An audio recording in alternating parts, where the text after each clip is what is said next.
I'm going to start the stream. If somebody could just double check for me if it's on, because I can't check at the moment. Okay, I'm just setting up to watch it. And then I'm also going to press the record button in advance of a minute to start.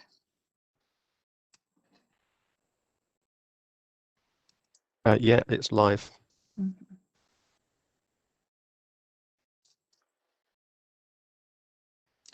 Okie doke, good.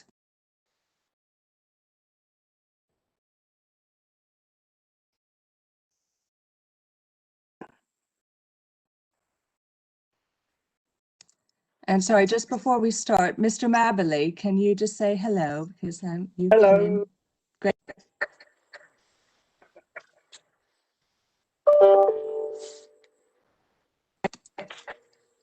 And Mr. Bolton, very quickly, if you could just say hello.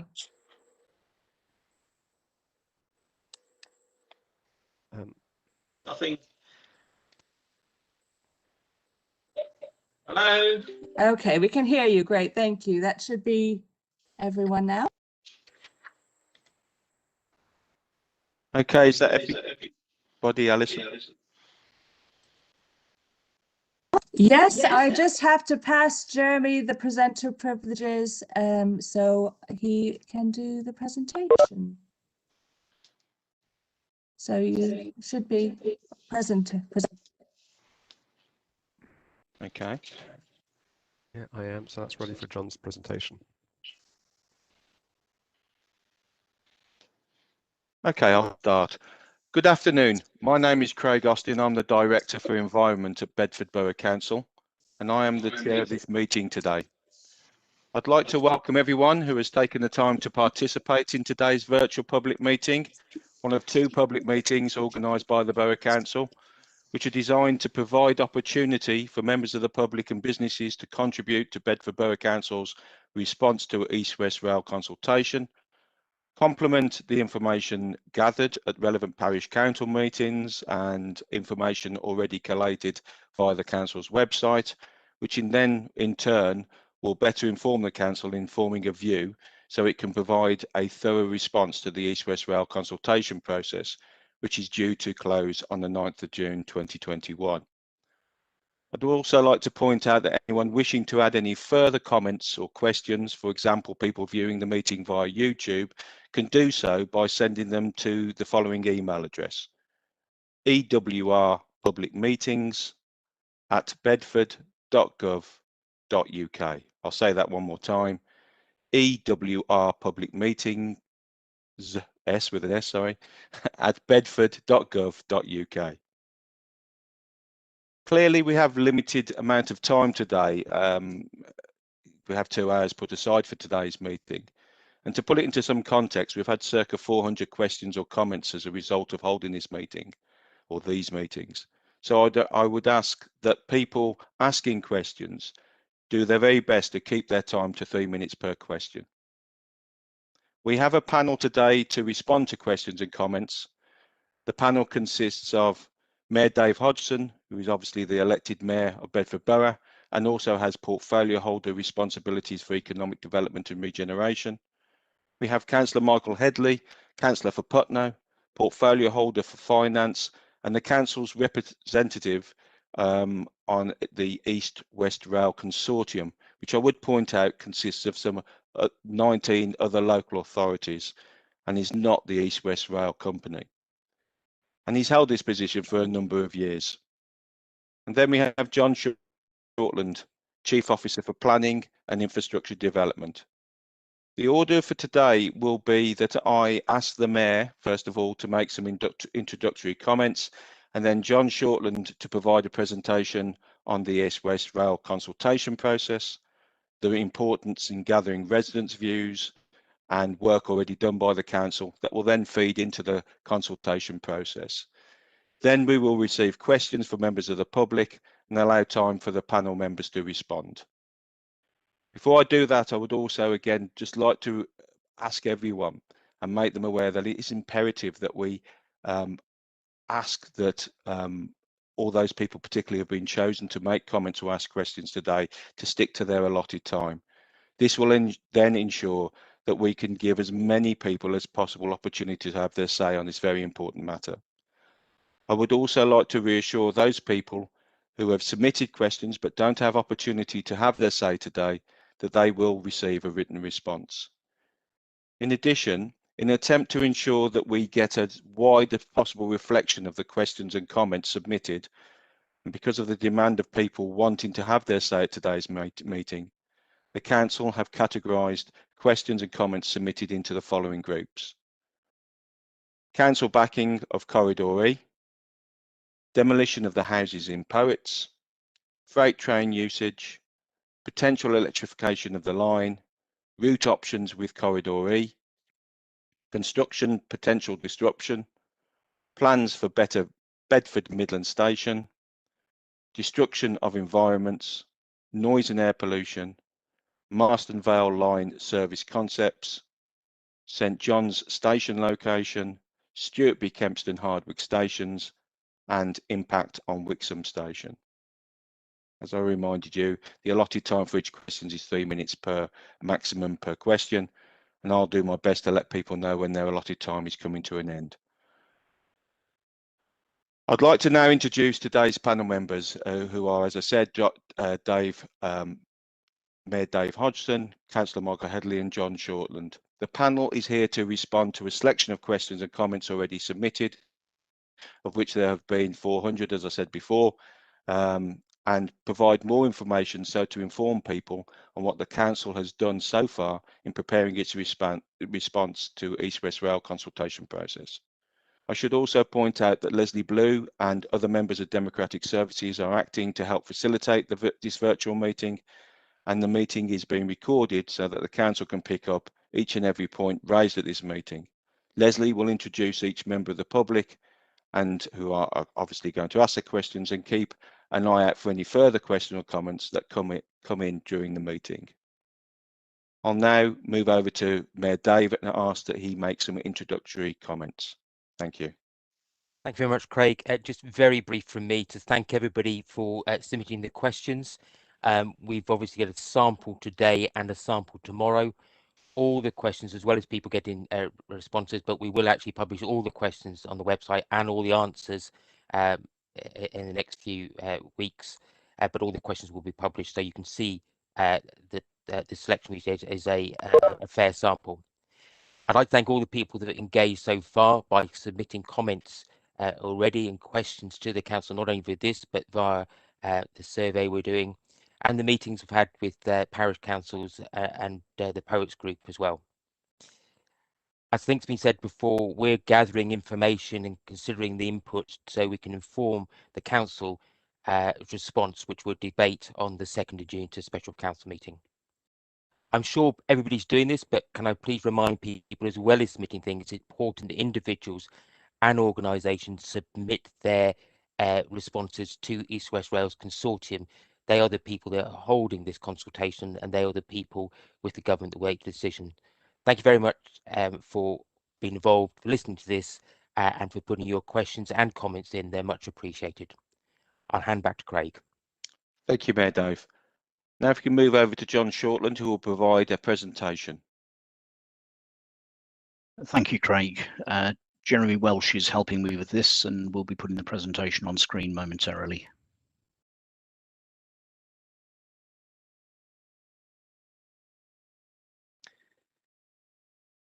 Lovely. If we could move to the next slide, please, Jeremy. And the next. So I wanted to start just by saying a little bit about the East West Rail route and the East West Rail Company.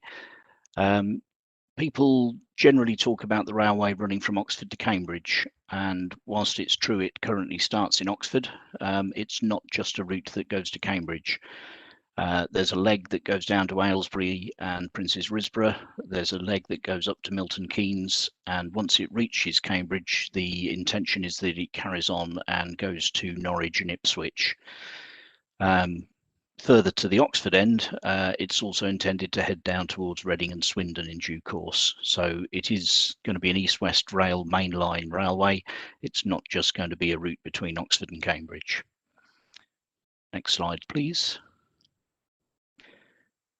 So the idea, I think, really came to fruition in 1995 when the consortium, of which we're a member, one of 19 local authorities, came together and started campaigning for the route. Initially, those councils funded a little bit of development work. That was then picked up by Network Rail, and since then has been supercharged, I suppose, by the government. In 2017, they set up the East West Rail Company to make sure that there was a driving force behind getting the route open. That has worked so far in as much as the route from Oxford to Bicester is open and running, and the sections to Bicester, Aylesbury, Bletchley and Milton Keynes are under construction as we speak. Next slide, please. So just a little bit about how we got to where we are today. If you can imagine a funneling process, the process started when Network Rail identified 20 potential routes for the railway to take, and they ranged from a northern route which came through Bedford, went up the Midland Main Line to Kettering, and then turned right across Virgin Territory to Peterborough onto Ely and Cambridge. And in the south, the route which left Bletchley didn't come to Bedford at all, but went straight across to Harlington and then to Hitchin and on to Cambridge.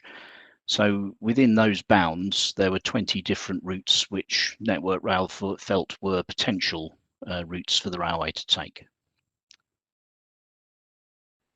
In 2015, a year later, 7 of those 20 were shortlisted. I've put them on the slide here. You can see that 3 came through Bedford, 2 bypassed Bedford to the south, and 2 didn't come anywhere near Bedford. One went from Bletchley across to Luton, and one, as we mentioned on the previous slide, from Bletchley across to Harlington. Next slide, thank you.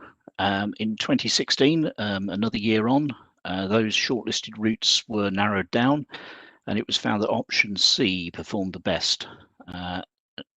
I wasn't expecting you to take notes, so just to recap, option C, which now came in 2 forms, C1 and C2. C1 ran from Bedford to Sandy and Cambridge, and C2 bypassed Bedford to the south again and went across to Sandy and Cambridge. So getting a much more narrow corridor to work in by this point. And those options were then taken forward to the consultation, which happened in 2019. You'll remember that there were 5 corridors that were consulted on in 2019. Corridors D and E were those that came out of the C1 option, Bedford, Town, Sandy, Cambridge, and A, B and C, which were bypassing Bedford to the south and then across again to Sandy and Cambridge. And as we know, in 2020, Corridor E was the chosen corridor, and that choice, I think it's worth highlighting, was made by the East West Rail Company and the Department for Transport at national level. It wasn't a decision we made here in Bedford. Just to remind you of Corridor E, you can see it leaving Bedford on the left of the drawing, a fairly narrow corridor between Brickhill and Clapham, then on an ever-expanding basis until it hits the East Coast Main Line between Sandy and St Neots, and then narrowing back down to Camborne and across to Cambridge. So the reasons that East West Rail said they chose Corridor E, 3 of the key ones. Firstly, it achieved the highest score on 4 of the 5 criteria that they were using to evaluate the routes. Secondly, and I think this is important, it had the greatest opportunity to avoid the most environmentally challenged areas with good opportunities to achieve biodiversity net gain, and that serving Bedford Station provided easy connectivity into the town centre and an opportunity for regeneration in the area. I think it's also true to say that option E received the highest number of responses in favour of it of any of the 5 routes. Next slide, please. So why is this thought to be a good thing? On a general level, East West Rail will provide faster journey times into town and city centres, particularly at peak times. And that is something that's true across the Oxford-Cambridge arc that the government planning policies are moving us towards. It gives us faster journey times for long distance trips. So if you want to go from Bedford to Cambridge, you would no longer have to go via London. It provides better interchange facilities so that if you've come into Bedford from Oxford or Cambridge, you can change here and go on to the north at Nottingham or down to Luton Airport if that's where you want to go. And in the business case for the western section of East West Rail, that's the section that runs from Oxford to Bedford, the business case that's been accepted by the Treasury showed £0.9 billion per year of benefits from introducing that railway. 750 million of that was transport user benefits, so mainly for people using the railway, but also for people who would be able to travel slightly more freely on road-based modes, given that other people had transferred to use the railway, and £150 million of wider economy benefits. So this is benefits that are brought to the areas by the fact that people are travelling to them in greater numbers. Next slide, please. So if we look at Bedford itself, rather than the benefits to the entire region, the analysis that we've had done by Sistra, our economic consultants, showed that the introduction of a Bedford Midland interchange would lead to 468 additional jobs being created in the borough, giving an annual benefit to our economy of around £20 million, and that a route coming through Bedford, rather than one which bypasses it to the south, would give £6 million of additional benefits to the borough. Now, those are all things that fall into that wider benefits category that we looked at on the previous slide. And you'll remember possibly that that was 150 million out of 900 million. So if we were to factor in the transport benefits, which are roughly 5 times as much as the non-transport benefits, you're looking at an extra 100 million and an extra 30 million there. And on top of that, when the East West Rail extensions arrive going into East Anglia and down the Thames Valley, we're looking at further annual benefits to the borough of nearly £9 million. So quite substantial numbers. Next slide, please. The other benefit which we picked out earlier was that routing through Bedford will support regeneration of the town. Firstly, by facilitating investment in delivering our town master plan, and secondly, by enabling access to the employment and facilities of Bedford to the residents of other settlements across the Oxford-Cambridge arc. We see Bedford Midland becoming an interchange hub of national importance in the railway network. On the next slide, okay, I was expecting a different next slide. Never mind. We'll come back to it, I'm sure. So moving on to the current consultation and the issues that are put forward by East West Rail. The first area to look at is the Marston Vale, so the line coming up from Bletchley to Bedford. Here, the existing tracks will be upgraded so that it'll be a 2-track railway all the way.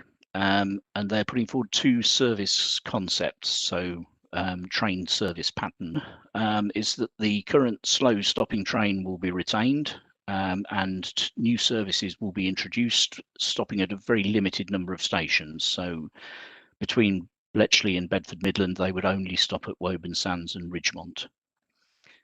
Option 2 is that the slow train is done away with, but the express trains stop at more stations. So as well as Woburn Sands and Ridgemont, sorry, just bear with me, my screensaver has come on.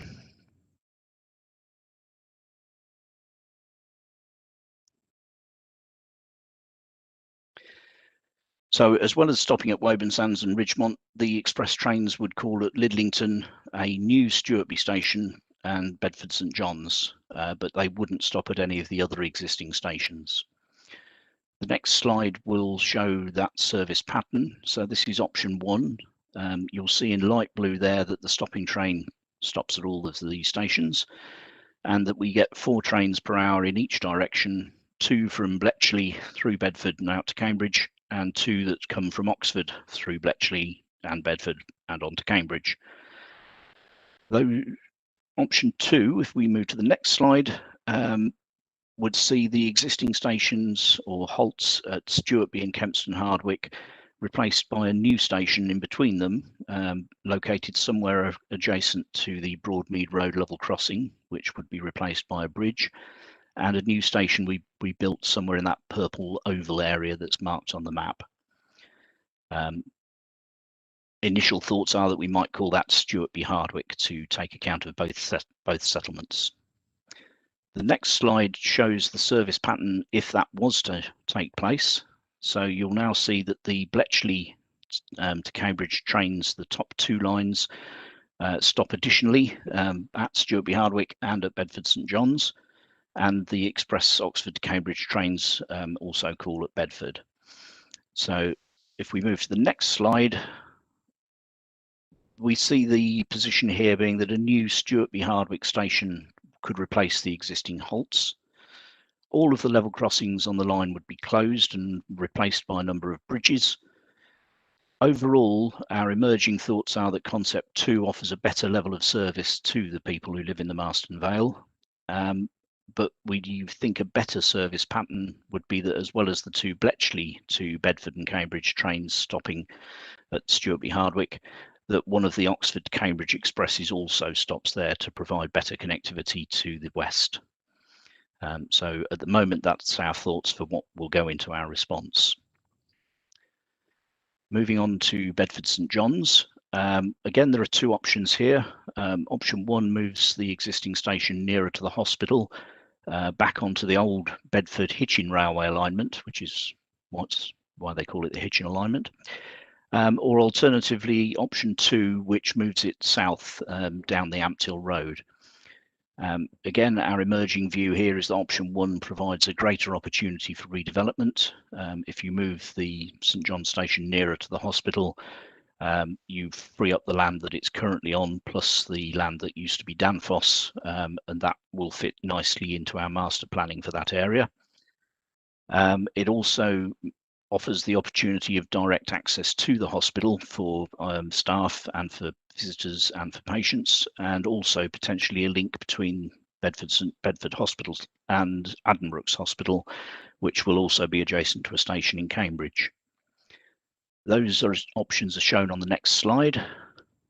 So option 1 nearer the station is in yellow, the one further south is in red. If we move on to the next slide, we are now approaching Midland Station, and the arrival of East West Rail in the town really does offer us a once-in-a-generation opportunity for regeneration of not only this area of town, but a wider area of the town centre. Currently, the relationship between the station and the town centre is very weak. When you come out of the station, it's not immediately clear to the travelling public where they should go next if they want to get to Bedford town centre. We need to improve on that. We also need to work with East West Rail and other partners to redevelop the station as a nationally important hub set in a thriving environment. We see that happening in 3 ways. On the next slide, we see in blue the area where East West Rail are intending to build their new tracks, and in purple the potential redevelopment site for the station along Ashburnham Road. We move to the next slide, thank you. For the station itself, we want to improve the passenger experience, which is currently not great as you come into Bedford.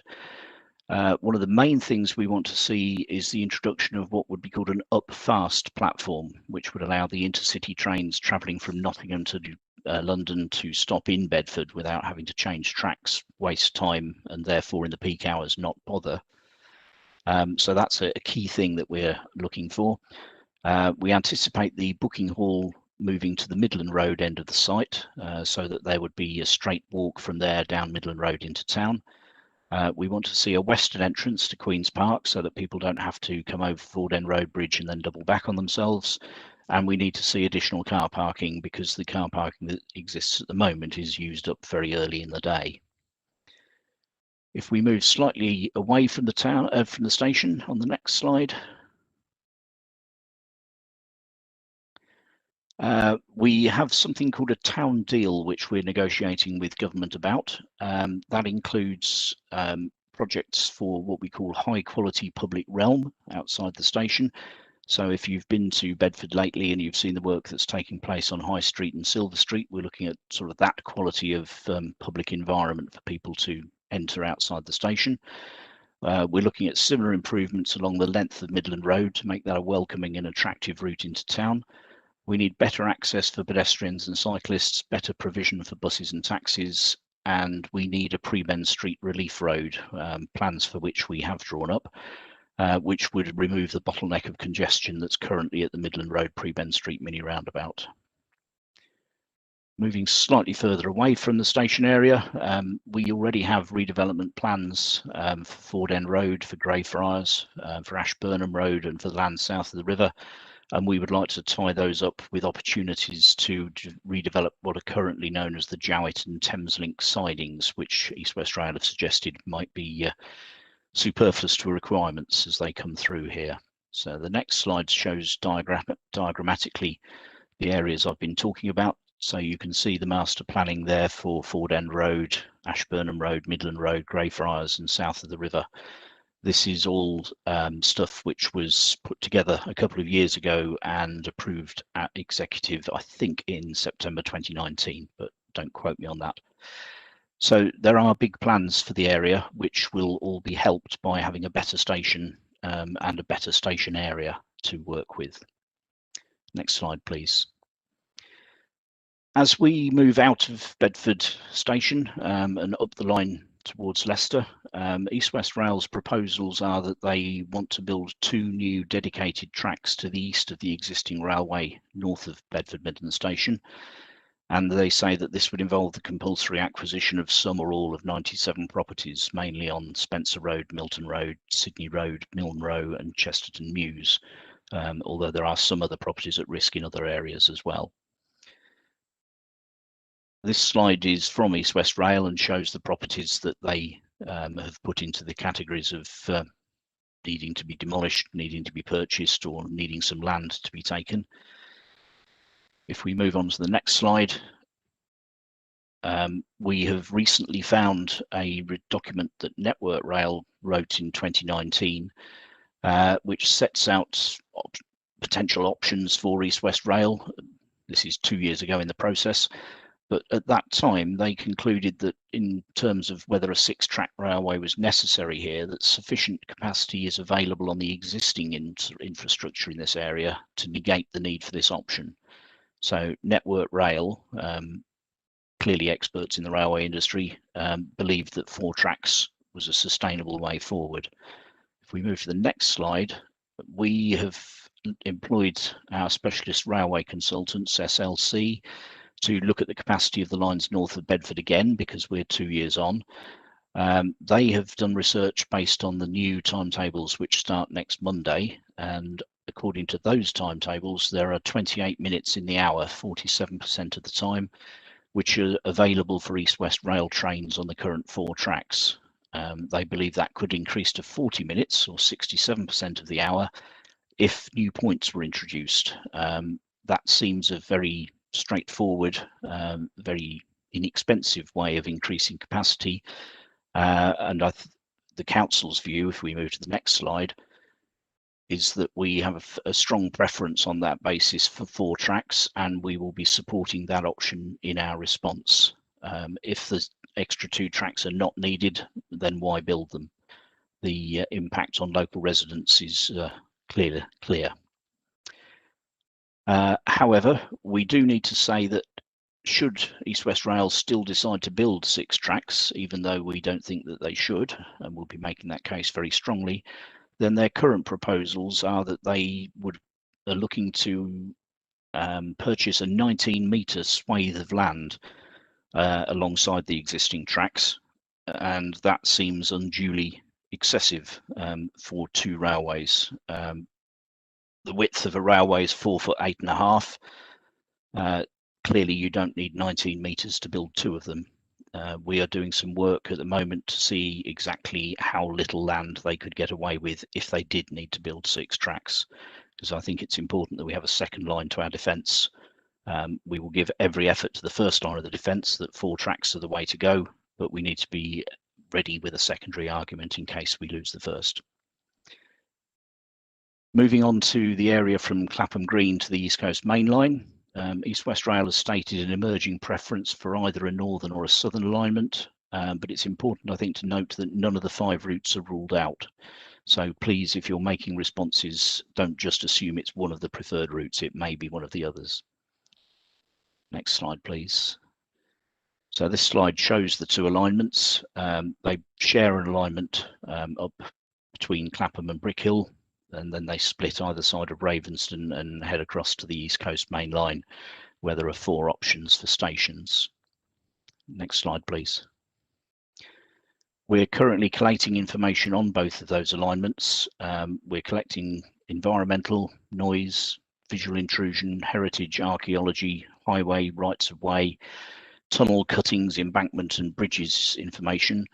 We're looking at constructability at sites which may be used for compounds and the access to them, the implications of the various East Coast Main Line stations, and I think probably most importantly, what potential mitigation and enhancements can be put in place for whichever route is the one which is finally chosen.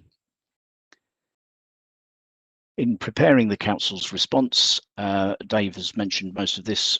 We've appointed consultants to advise us on technical matters. There's a web link for public to tell us what they think of East West Rail's proposals, although do please tell East West Rail as well. We're meeting every parish council through whose territory the route might go. We've met with the Protect Poets residents group. We're holding these 2 public meetings, and the proposed response to the consultation will be debated at full council on the 2nd of June. In terms of what's next, please respond to the East West Rail consultation. Do tell us what you think. And if you have any comments in this meeting, the web address that Craig gave at the start is there again. Finally, just setting out the time frame from where we are now, we need to respond to the consultation by the 9th of June. We expect East West Rail to make a preferred route announcement in the first quarter of 2022. They will then consult again, and this is the statutory consultation, the one that they must do. All the ones they've done so far are ones that they've chosen to do in addition. That consultation on the preferred route will be likely to start in April 2022, which would lead to submission of a development consent order to the National Planning Inspectorate early in 2023. I think it's worth noting that because this is a nationally important project, it's not one that Bedford gets to decide on in planning terms. It goes to the National PINS body. If they approve it, that would be likely to be at the end of 2024, allowing construction to begin in 2025 and trains to run to Cambridge from 2030. I think that's all I wanted to say, and it's now time for questions. Thank you, John. Thank you for that presentation. Okay, so let's move over to the questions. Again, I'll just remind people about the allotted time. We already are slightly over what we were expecting to be at this point in time. So if we can just move on to the first question, please, Leslie. Okay, thanks, Craig. Yeah, I believe we have with us today to ask. This is in relation to the choice of the corridor E. Mike, can you hear me?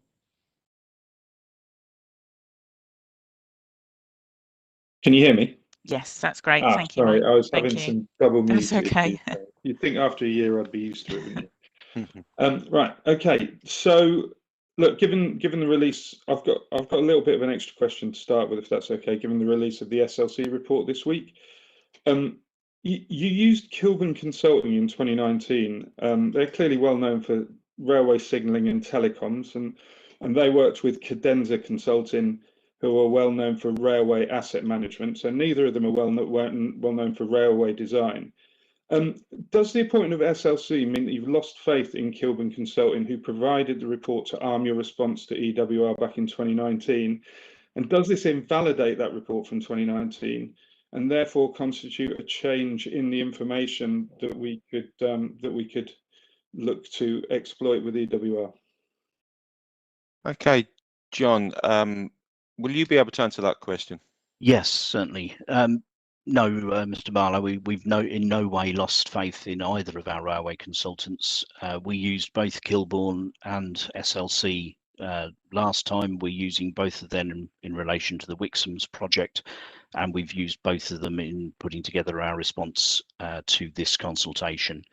The fact that it was SLC who did the piece of work on the 4-track timetabling is just because that's where we felt the expertise lay on this occasion. Okay. So if you've got complete faith in the skills, knowledge and experience of Kilburn, in their report of February 2019, they said Bedford Midland options come at the cost of increased construction cost, increased disruption, longer journey times, and increased operational costs, as well as increased congestion and other highway costs. In short, neither route D or E have much to recommend them to EWR. However, there is an alternate approach that should be explored with EWR. It goes on to recommend an alternate approach which they surveyed and identifies that there were no insurmountable physical obstructions. It largely follows the old Varsity Line. They identified some specific features which would require design solutions, inverted commas, none of which seem to be insurmountable. It goes on to say the route is almost straight from Bedford to Sandy and onto Cambridge, minimising distance, minimising route costs and journey time, while maximising the value of time benefits. If you have complete faith in Kilburn, why did you ignore all that? What did Bedford Borough Council do about suggesting this alternative to EWR for further feasibility study? Okay. Yes, can I maybe on. start on that answer, Craig, and then maybe Michael or Dave might like to join in afterwards. There are undoubtedly benefits to other routes, and I think we should acknowledge that. But there are definite benefits to the route which was chosen, and that choice was made by East West Rail Company and the Department for Transport. So they've looked at all of the options, and for the reasons that I set out in the presentation, in terms of being better environmentally, better for Bedford, and being the route supported by most people, it's not surprising to me that they chose the route either D or E, which came through Bedford. The economic benefits to us of doing so are far greater than the benefits of a route which goes to the south, whether that's one which is a totally new route to the south, or whether it's one that follows the old Varsity Line. Neither of those provide the interchange between between Midland Main Line trains and East West Rail trains that you get at Bedford Midland. And I think it's worth just highlighting a few of the issues that exist about the Varsity Line. And I take your point and Kilbourne's point that you can overcome things with engineering methods if you have sufficient money. But it's not the case that it's just a straight, let's go back to the old route. Some of the issues which are raised there is that it now runs through large areas which have been identified as floodplain, which were not identified in as flood areas prior to the climate change research and knowledge that's now available to us. It goes through or around several scheduled monuments. It goes through Priory Country Park. It has several properties and a school that have been built on the old line since it was closed, and that the embankments and cuttings on part of the line have actually since been classified as priority habitats for wildlife. So I don't think it's fair to say that there is just an old route that could easily be reused, which would meet all of the objectives that we now have. Sorry, that didn't answer the question. Right. What I asked was, why did you ignore all that, and why didn't you suggest that alternative to EWR? And all those factors that you've highlighted there, so ancient woodland, priority areas, floodplains, through current buildings, also apply to the route that has been selected. And which is my point. Yeah, so that all of the routes have issues. What's been found is that route corridor E has less issues. If you just let me answer the question. In terms of why we didn't put Kilbourne Consulting's proposals through to East West Rail, it was because they didn't meet the objectives of the council. The council wants East West Rail to come through Bedford Midland Station. That is our key objective, and a route which bypasses the town to the south doesn't achieve that. And exactly as John just said, and sorry, we've tried to balance the questions, Mr. Barlow, and you're asking other people's questions from later on. And we'll try and get as many questions in as possible. The economic benefit, and I'll discuss that later, but I'll give an overview now, is that connectivity is really important. When I meet businesses, they talk about connectivity and the availability to get to places. So often businesses talk, and actually, I think every time businesses talk about how we're connected to other places, to London, to Cambridge, to the Midland cities. And this will give us that connectivity with a rail hub. So it will actually be a landing platform for inward investment to see even more economic growth and inward investment to Bedford Borough.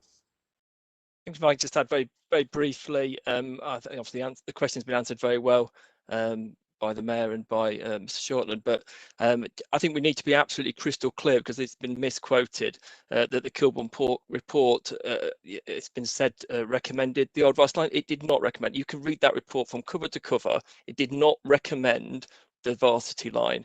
It basically asked the question, has anybody thought about the Varsity Line? And obviously the answer to that question was yes, as Mr Shortland highlighted much earlier in his presentation, lots and lots of options have been looked at, and the Varsity Line was fairly obviously one that people would look at very early, because what about the old route? It's the first thing anybody suggests. Obviously, it's sort of the thing that Kilburn suggests. What about the old route? And the point is that has been looked at and looked at extensively. And so Kilburn did not recommend it. They asked the question, has this been thought about? And the answer to which was yes, extensively. It is not a better route, and it's been clearly found to be not a better route. Thank you. Thank you, Councillor Headley. Okay, so Mr. Barlow, I believe that question sort of merged into the question that you were asking originally. So I will move on from there. Leslie, can we go to the next one? Is that the lady that can't attend? That's correct, Craig. Yeah, Jane Searle has sent us a Okay. question but unable to attend now. Okay, I will read that out then. So the question that I have in front of me is, in light of all the new information that is emerging that has significantly changed the scoring of Route E against EWR's route selection criteria, would BBC consider another route option that encompasses the following points?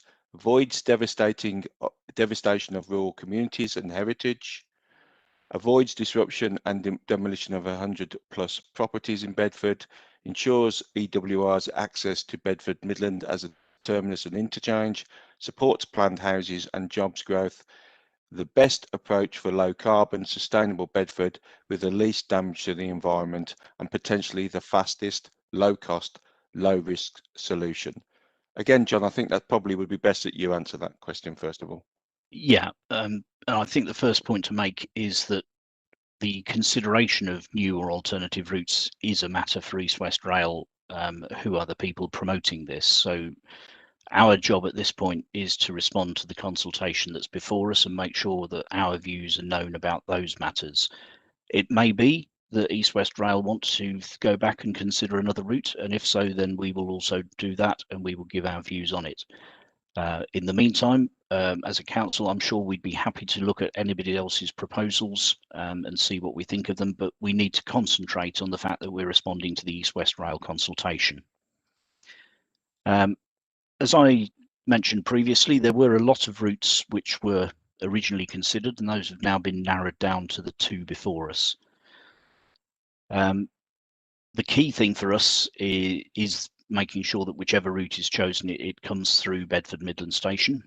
So that would be a key thing for us to consider in any alternative routes which were put forward. As we mentioned previously, all of the potential routes will go through the countryside. So there will be impacts environmentally from each of them. On the work done to date, it's been found that the route north of Bedford has the most opportunity to deal with the environmental challenges that are there before each of the routes. And whilst we believe that it's important that the railway comes through the town, we don't believe it's necessary to demolish those houses, as I've set out previously. The research that we had published on Monday clearly points to the fact that you can deliver East West Rail without doing that.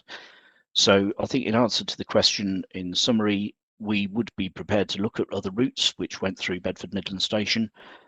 We are aware of the environmental issues and further work is being done on that, and we don't believe that it's necessary to demolish 100 houses. Thank you, John. Does Councillor Headley or Mayor Dave have anything to add to that? No, thank you. Okay, next question, please.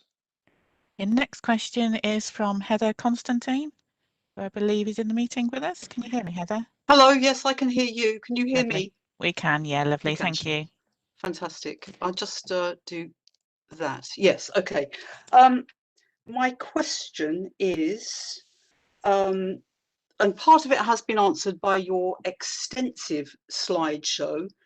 Can you assure us that any homeowner and occupier, tenant, made homeless by any of your plans will be fully and fairly recompensed, and that budgets for all proposed works, whichever way you go, will include, which will include compulsory purchase and home demolition, will they reflect these costs? Now, looking back at my question, I realised that you can just answer yes and no, so I've made it a little more complicated.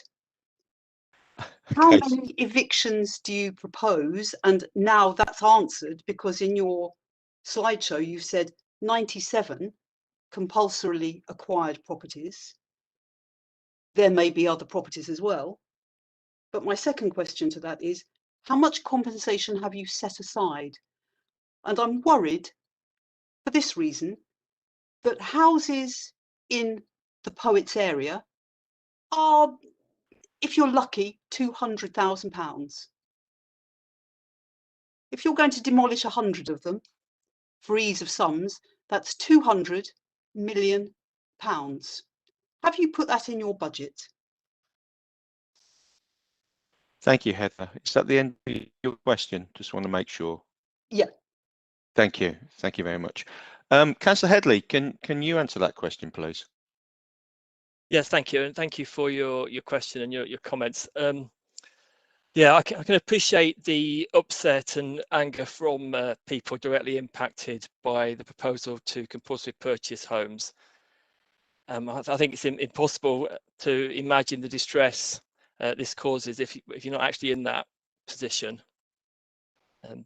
I mean, obviously, to answer your question, the compulsory purchase and the need to sell process are all done through the East West Railway Company. I would encourage anyone impacted in this way to make sure they contact the specialist land team that they've got, and to look at the guides. They've got some guides on their website as well. You asked specifically about residential property numbers. As you've said, in the Poets area, the consultation outlines that there are 28 properties likely to require demolition. 25 properties may need to be acquired and or demolished because they're attached to the properties requiring demolition, and 44 properties may lose part of their garden or parking area. On top of that, there are some properties in Ashburnham Road that are at risk, but that depends very much on the station development.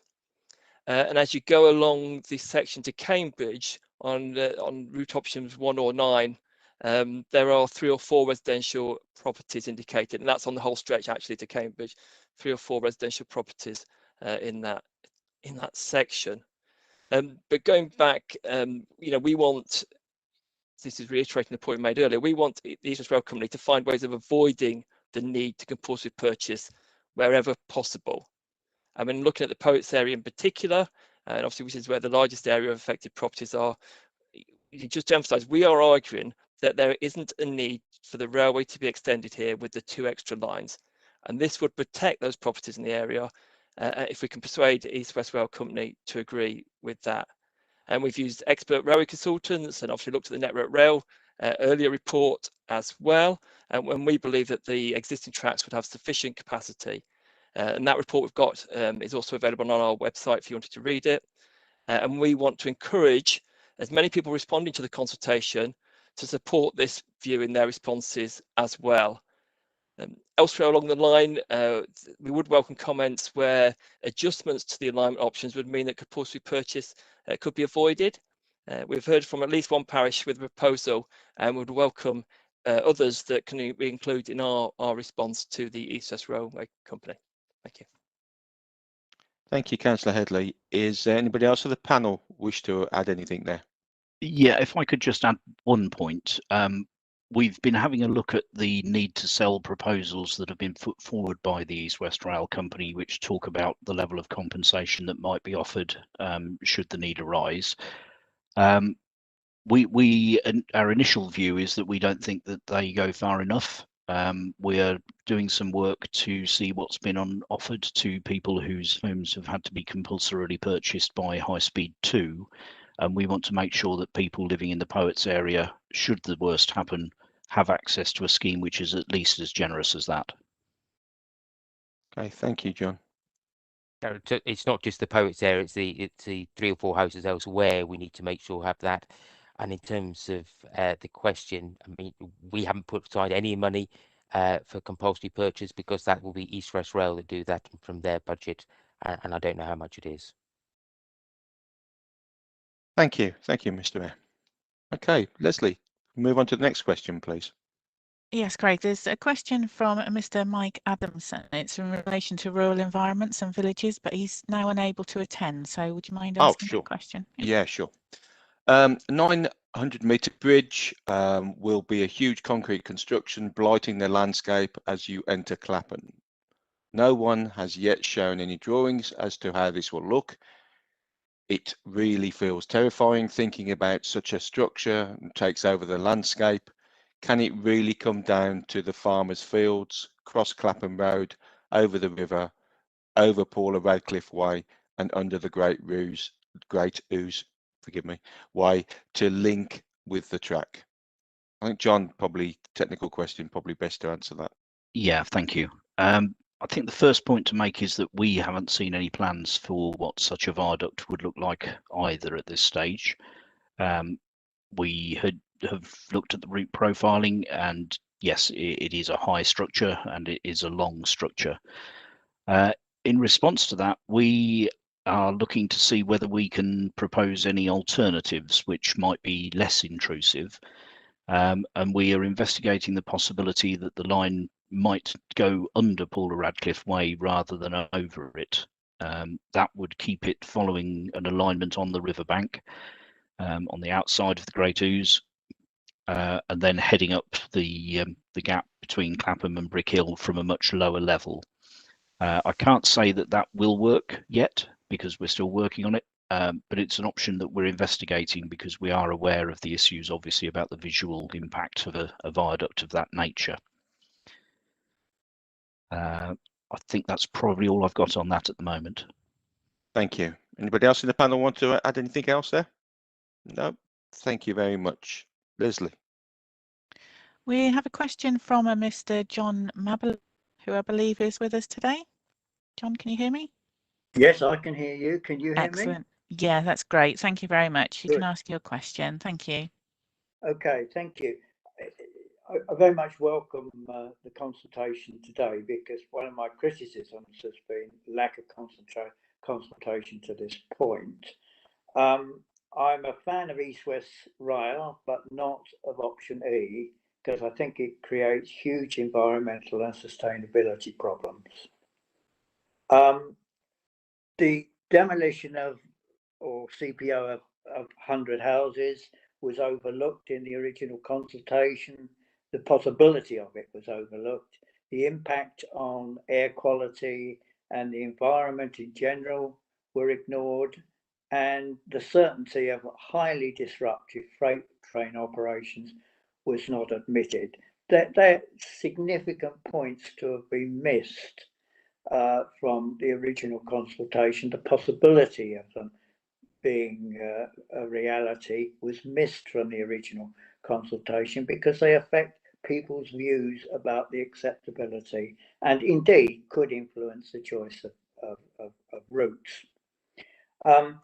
These problems have been, could have been and still can be avoided by the council considering options which are effectively a new route because they involve the south of Bedford, but do allow, with a suitably placed junction, trains to come into Bedford Midland, from both the east and the west, and attractively if there are freight trains running late at night, or there is a need in the future for a real express train, then they can avoid coming into Bedford Midland, but use Bedford South and a southern route across to St Neots, Camborne, Cambridge. So I think the flexibility that the council is showing to do studies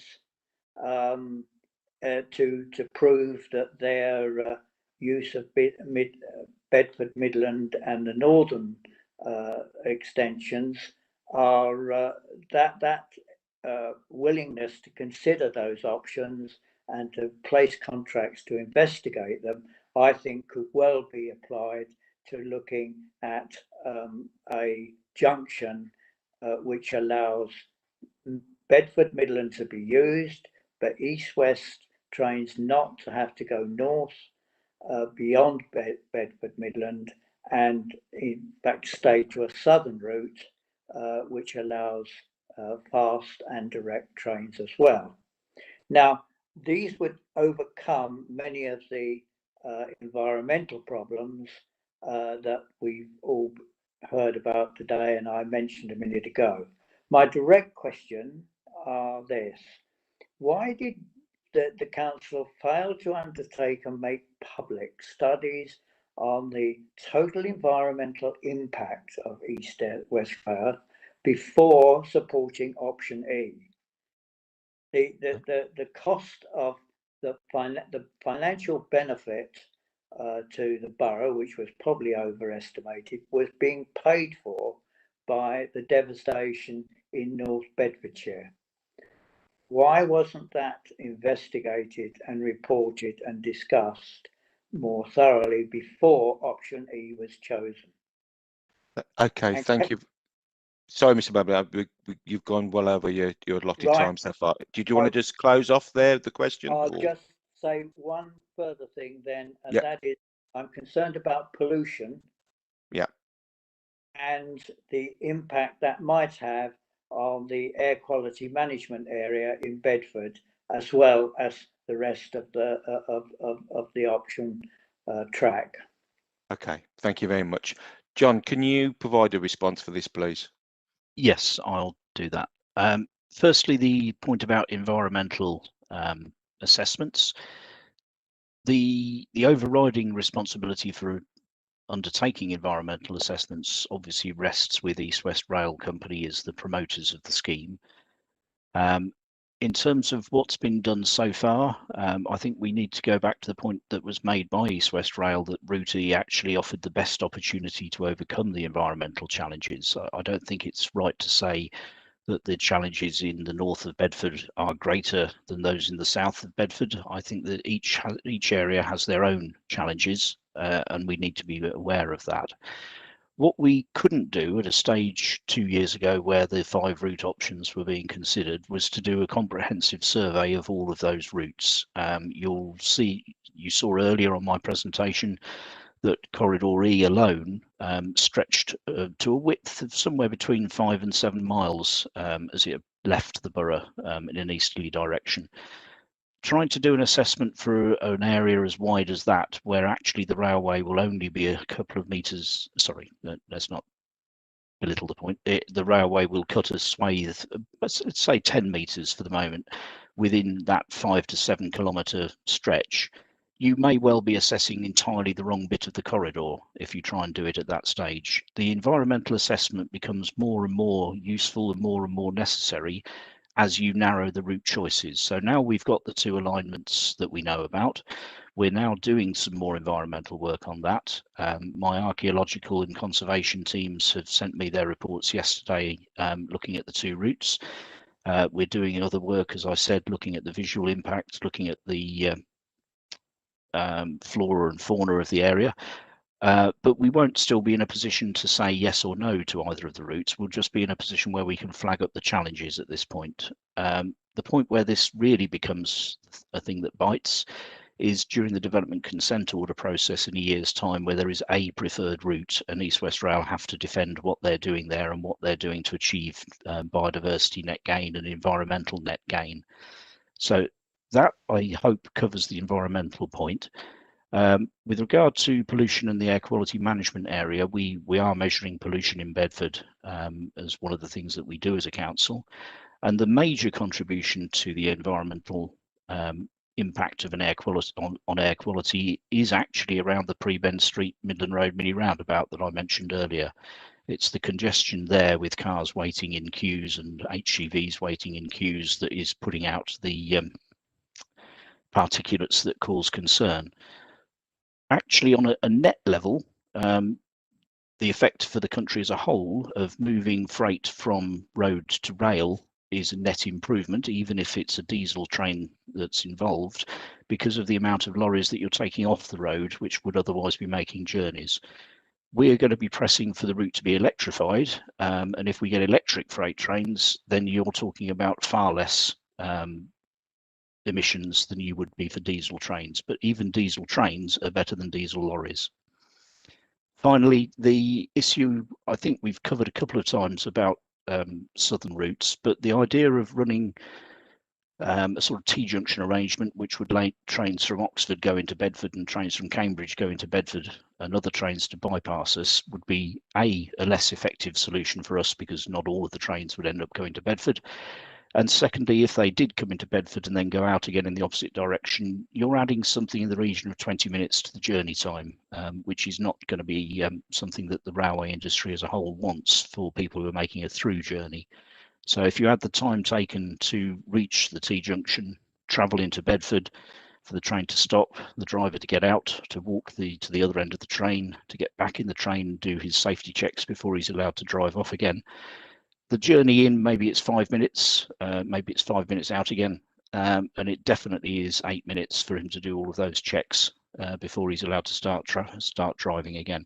So the added journey time from a T-junction arrangement is, I think, excessive. Thank you, John.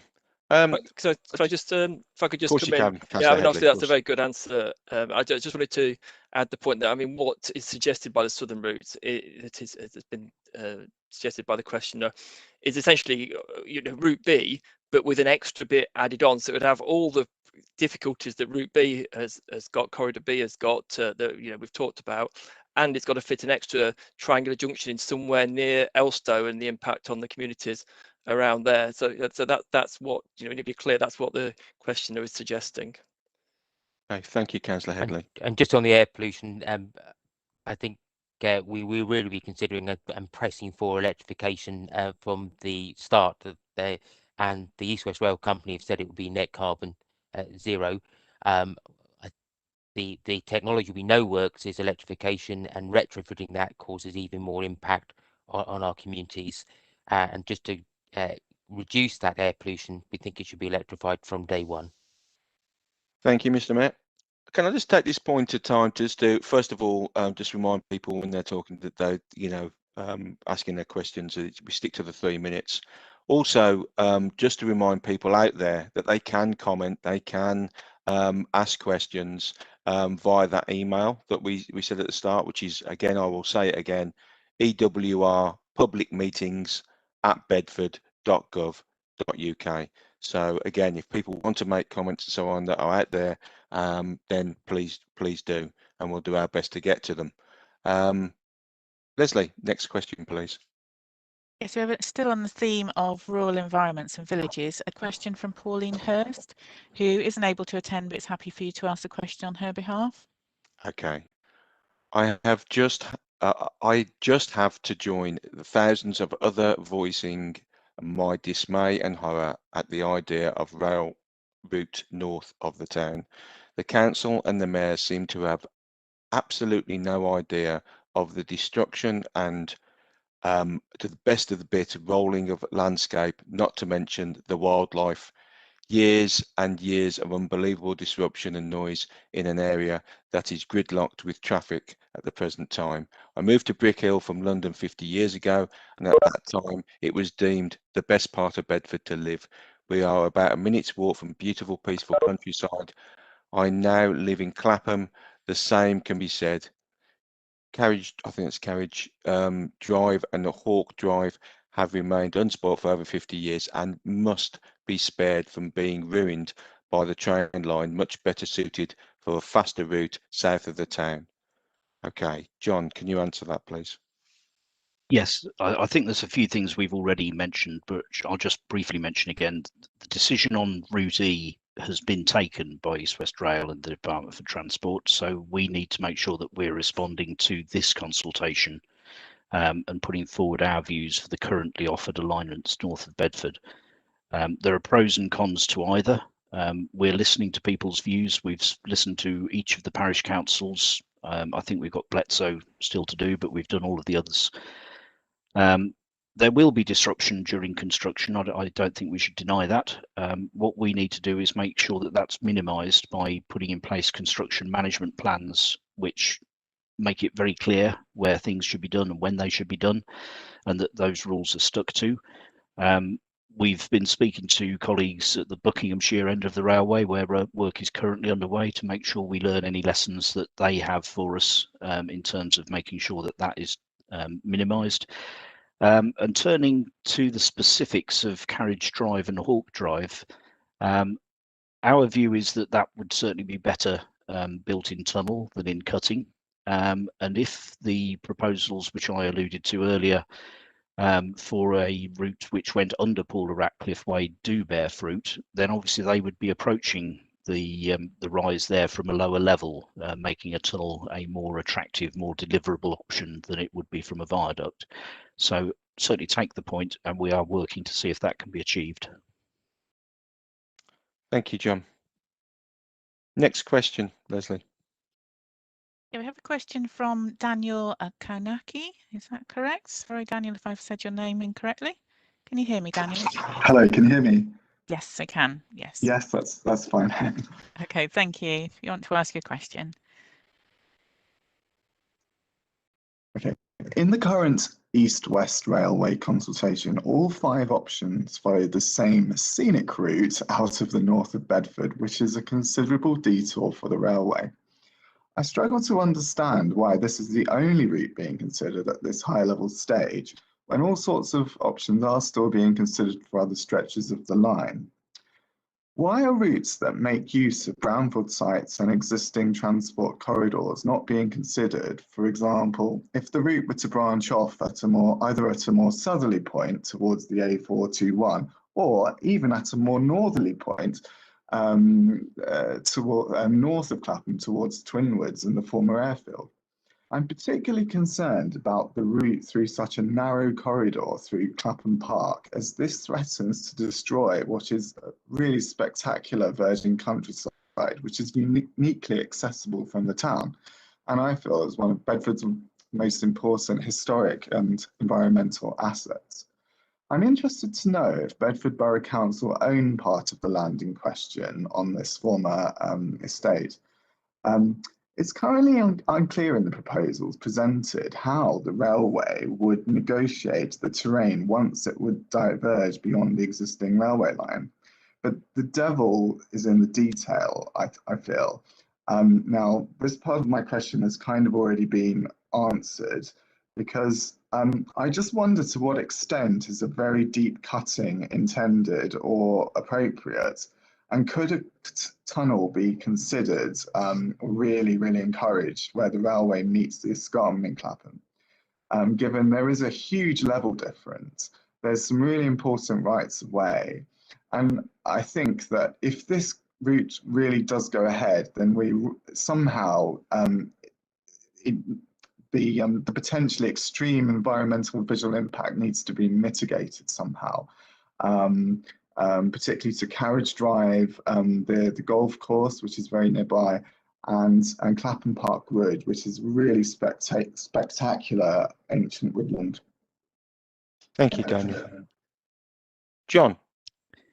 Yes, you're right, Daniel. Some of what you are asking about we have touched on already, but I'm happy to recap.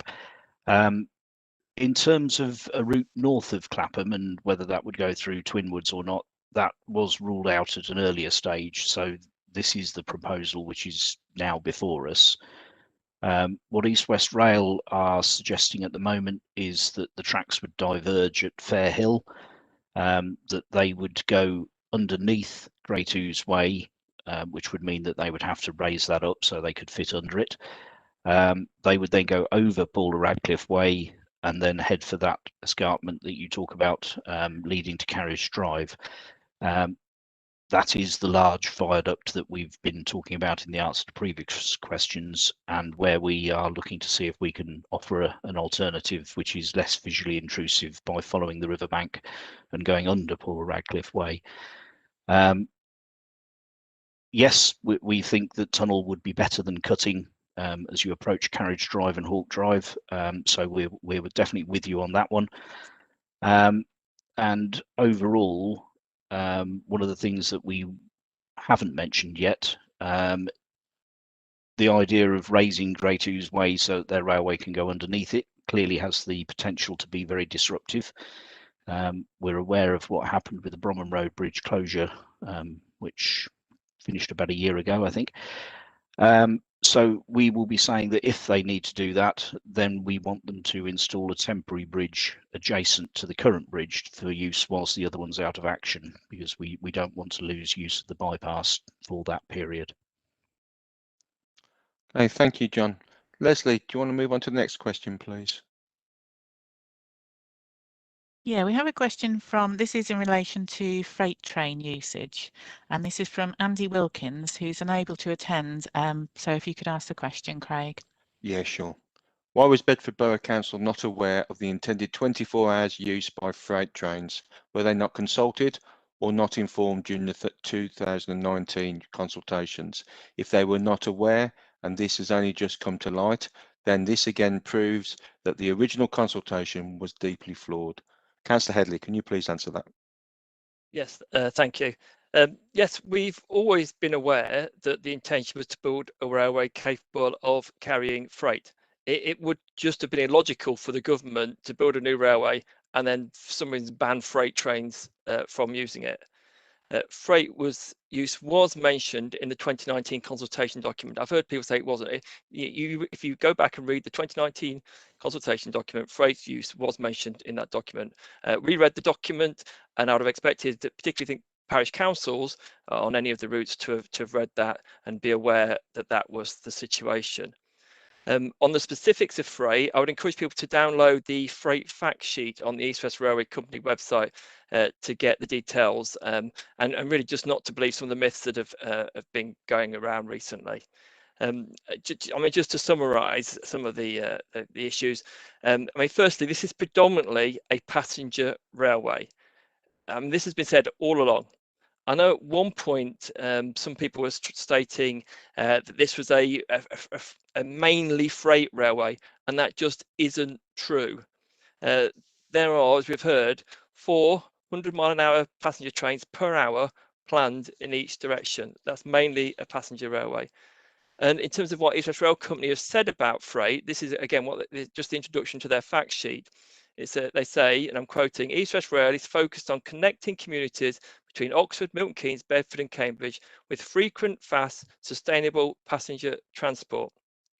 As well as running these passenger services, government has also set us an objective to maintain the existing freight services that are already running through places like Oxford, Bicester, the Marston Vale and Bedford, and to make provision for potential future freight demand.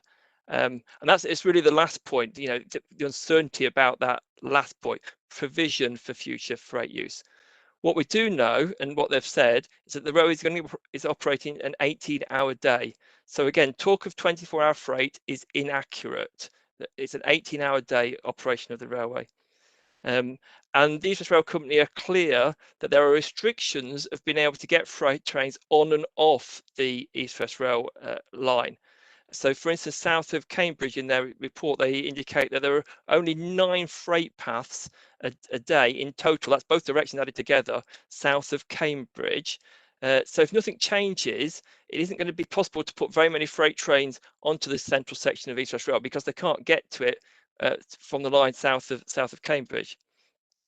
But you know, I appreciate there is some uncertainty around freight use because there is uncertainty about demand for freight paths, but even more so, it's uncertainty about whether the government is going to fund other bits of railway that would enable trains to get on and off East West Rail. That sort of problem that I mentioned there, without extra infrastructure, without extra bits of railway being built that aren't part of this project, then freight use will be limited because of the getting on and off of East West Rail. The junctions aren't necessarily pointing the right way, and the capacity is not necessarily there.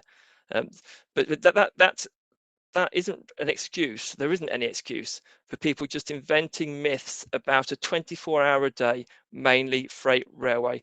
That is untrue and has always been untrue. Thank you. Thank you, Councillor Headley. Leslie, next question, please. Just actually had a question come through on the email inbox. Would you like to take that one? No, it's from. Can you read that? Can you I read can. that out? Sorry, I Yeah, haven't got access to that's that fine. easily. That's from Andrew Walker. Does an analysis exist of Bedford Borough Council's choice to head north out of Bedford? Where do you draw the line? If you need 25 viaducts to head north to keep the station, would that still be the preferred option? John, do you think you can answer that? I don't want to be seen to be passing the buck here, but the cost of building the railway and the cost of building the viaducts that might or might not be needed for a particular route is one that East West Rail have to make, and they have to make a case as part of the development of this project to Her Majesty's Treasury with a business case that says the benefits of delivering the railway outweigh the costs of building it. So it's in everybody's interests that they minimise the costs of building it, and that will affect the choice of route.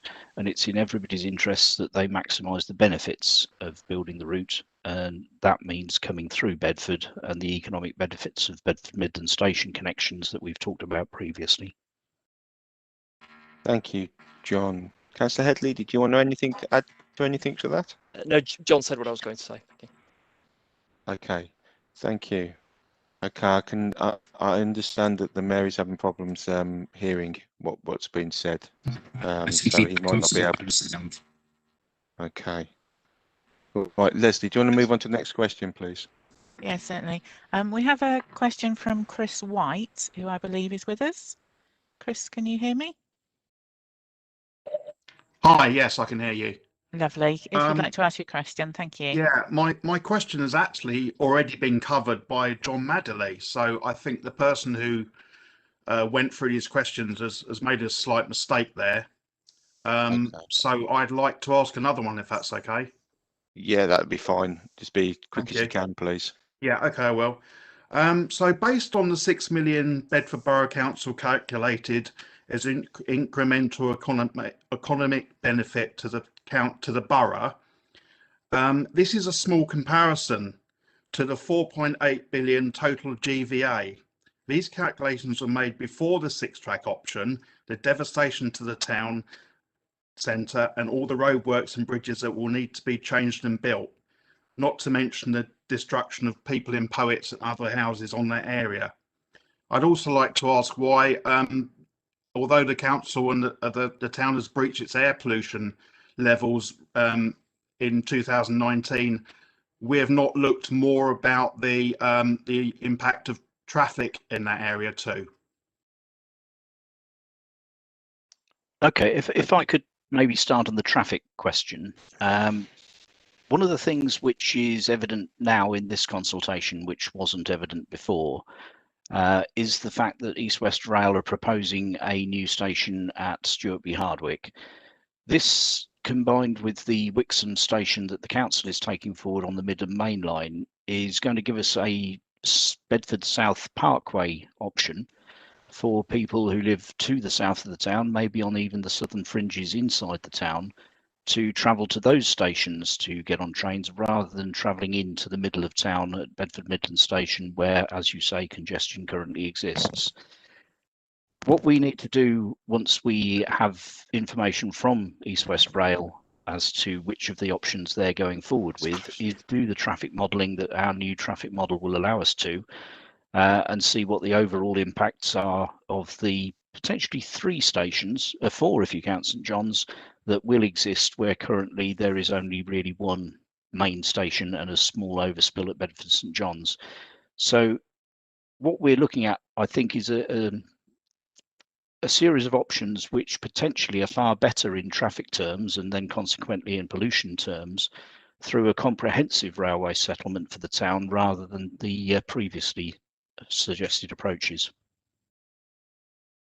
Could I suggest, Okay. because Janet Lees has a question, I know she's not able to make it, we could ask her question, then I could do both together in terms of the economic benefit, because Chris's question overlapped that as well. So when people are moving away from some of their set questions, it does cause us to overlap. So is it Okay. possible, Craig, to read Janet Lee's question, and then I'll Yeah, try and I answer can read both? that out. Yeah, I Thank you. can read that. So, how specifically will the line passing through the centre of Bedford bring economic benefits and renew the town centre as opposed to a line running through the south of Bedford? We have been told that it will, but not how it is expected to happen. Specifics, not generalities, please. Why do previous reports state that a line through the centre of Bedford would only bring 6 million of additional economic benefit? Thanks very much. Thanks for Chris's question earlier on. I think John's looked at some of the pollution levels, but we've seen in the slide that John showed in the presentation, it goes some way to answer the question, I hope. But the wider economic benefits for Bedford Borough have been calculated at around, as the slide said, about 20 million a year from East West Rail using Bedford Midland. Now, as we've said before, this doesn't include the direct productivity benefits and time saved and the reduced car usage. This is more than via the Southern Station alone, as it's more accessible for more people, so it will generate more usage and therefore more benefit. However, all the figures were done from the previous consultation based on an either or Bedford Midland or a Southern Station. Now we have an option for both, with the new East West Rail Station possible at Sturtby, and again that was in the presentation, and I'm hoping we would go for the fast connection there as an option. That would be my preferred one at the moment. You'd expect to increase the benefits, though obviously it's not going to be simply a matter of adding the two figures together, because there will be some flow between the two stations. And you've seen from the presentation the opportunity for regeneration in the area around the station, around St John's and around Sturtby Hardwick. This will mean more homes in central Bedford around the St John's station, reducing the need as many homes in the rural areas to meet the government's housing targets. And if we look at Oxford and Cambridge, we can see their thriving economies. And quoting from the National Infrastructure Commission report about the Oxford to Cambridge corridor, they said an effective economic footprint of each city has rapidly grown outwards. The infrastructure provision has failed to keep up. This is currently a major constraint on future growth in the two areas. So this is where things like the East Rail come into play, allowing expansion for economic activity to expand through the corridor to places like Bedford. A short journey away from Bedford is not different. A journey from Bedford to Cambridge is not indifferent in terms of time from one side of Cambridge to the other. As economic development portfolio, when I meet firms that wish to invest in the area, a major consideration is connectivity for their staff, for their customers, for their owners, and increasing our connectivity means a potential for increased investment in the borough. One of the things that when we had the reduction in the speed of trains to London was it actually did affect on the inward investment opportunities. People liked the idea that we're half an hour from London. They'd like the idea we're half an hour from Cambridge and about an hour from Oxford. Increasing that connectivity will ensure that there are economies of scale and a virtuous circle. Bedford becomes part of a booming wider economy across the corridor. Now, the council have worked on the new railway that will boost our economy since 1995 and even earlier. And we won't. And what we want to do is make sure that we don't miss this opportunity by bypassing Bedford. Future generations will look back on us with confusion if we let this opportunity pass our town by. The benefits ending up going to other towns along the route instead of to Bedford. Thanks, Craig. Thank you. Any other comments for any of the panel members? No. Okay. Leslie, can you please move on to the next question, please? Yeah, Craig, we still have another question in terms of roads, traffic and parking issues. And this is from John Chandler, who's unable to attend. So are you able to ask that question on John's behalf? Okay. It's mainly a comment, I think. I'm going to have to read that through. Bedford Road and public transport infrastructure is of very poor quality. There does not appear to be any integrated public transport system within the town. Little linkage between important locations like the train station, bus station, hospitals, etc. As a result, the majority of personal travel is made by private car when available, or even taxi. The main road artery from the south of the town, the Ampthill Road and the A6. This road carries large volumes of traffic while serving the town at one end and the retail park at the other. It also has two large supermarkets in between. Unsurprisingly, the road resembles the M25 at certain points of the day, with little hope of side roads to gain access. According to this draft document, it is to the environment. It is into this environment that East West Rail Link is planned to take place, replacement for St John's Station. As I've already said, bus services are poor within the town, so it would follow to use a station. We would be increasing the level of car journeys if public are to use station, if that is possible. The station would also require substantial supporting of car parking facilities, evident on the plans, not evident on the plans, I think that's meant to say. John, do you want to provide a response to that comment, please? Yes, happy to do that. So firstly, with regard to the buses, Mr. Chandra's correct that there isn't a planned integrated system. The government deregulated the bus industry in the 1980s, and it's for the private operators of buses to determine where and when they run. The council does subsidise some routes, but they tend to be the ones in rural areas where there are not enough passengers to make them pay. Having said that, the patronage on public transport in Bedford has held up far better than it has in most other parts of the country, in terms of the number of people using buses and continuing to use buses. I am referring there to a pre-COVID world, and we need to see what happens post-COVID in terms of both general travel and public transport travel. What I can say about the Ampthill Road in particular is that the council has recognised the problems that exist there in terms of congestion, and a comprehensive scheme to improve matters. It starts on site in 2 weeks' time, so we'll be putting in additional capacity for people to travel freely by moving the people who currently block the road to try and turn right out of the way, providing extra space for people to get past them, improving the traffic lights and linking those together to give people more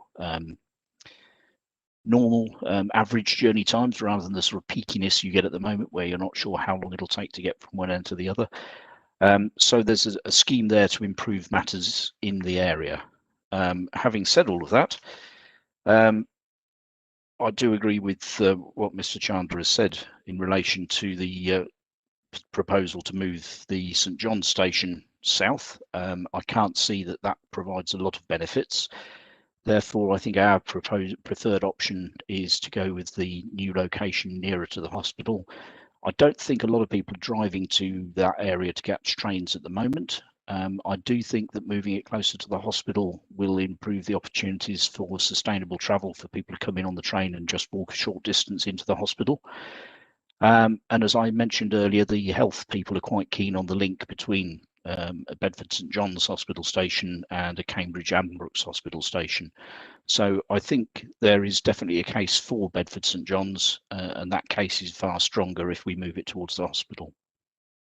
If I can just add that I think it's not just about the connection to St John's. The fast service coming into St John's from both the east and west would allow people that work at the hospital, and we know there are parking and transport issues getting into the hospital. So if people can come in by train, it helps the hospital's traffic situation as well. And I know that definitely people in the hospital charity who I talked to yesterday would say that that would be a good thing.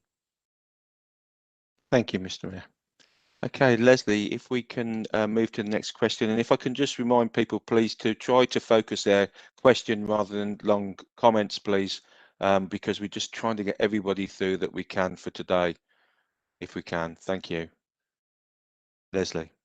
Yeah, next we have a question in relation to costs and who pays, and this is from Richard Fisher, and I think Richard is with us today. Yeah, I'm here. Oh, great. Thank you, Richard. If you'd like to ask your question. Thank you very much indeed. Some of what I wanted to say has been covered, and I make no apologies for it. However, I do feel that there seems to be a general consensus, which I hope the council is taking notice of, about the routes. My concerns really are around the choice of route E, which has largely been covered, I appreciate. And it seemed at the time that it was in the initial consultation, route E was by far and away the most expensive, for obvious reasons of geographical issues, distance and build cost, the environmental impact and destruction within central Bedford, and increased congestion in the town centre. What concerns is the mysterious recosting of routes A to D. Route E remained virtually unchanged. Making them compatible with each other has never been satisfactorily explained by either East West Rail or the council. And I know the council will generally say you need to refer to East West Rail. But really, this is passing the buck because neither seems to explain. I would therefore really like an explanation about why we were misled in the original proposals and how these significant costing increases can have occurred, given that route E, the cost of route E remained basically unchanged. And surely as a responsible council, you will have queried these facts and can therefore answer why route E, against all obvious proposals, was chosen. Logically, the cost of a direct flatbed route versus a topographically challenging indirect route involving viaducts cannot be the same. The lesson learned from all government-funded schemes, HS2, Crossrails, is that there will be a significantly huge overspends, and this decision on route E is surely flawed. It's illogical and will undoubtedly incur the taxpayer in additional costs which can't be justified. I do get Thank you, Mr. Fisher. Yeah, thank you, Mr. Fisher. I do believe that you've made your point very well, actually. Councillor Headley, can you please answer that question? Yeah, thank you. I mean, first of all, just to pick up the point that's been stated there, which a number of questioners have made, and each time we've tried to clarify that there are challenges of building all the different route options that were in that last consultation. Remember, we're talking about the last consultation. There are challenges of building all those routes, and there are things that would need costs to overcome. And it's just not true that somehow the northern route should be cheaper. Just believing it should be cheaper doesn't make it cheaper. There are issues and engineering issues to overcome on all the other routes, and I think that needs to be restated because people keep making that same point. I understand how if you're impacted by the northern route, that you want another route to be chosen. I absolutely understand that. If you're impacted by the northern route, you'd prefer another route to be chosen, and I say I understand and appreciate that.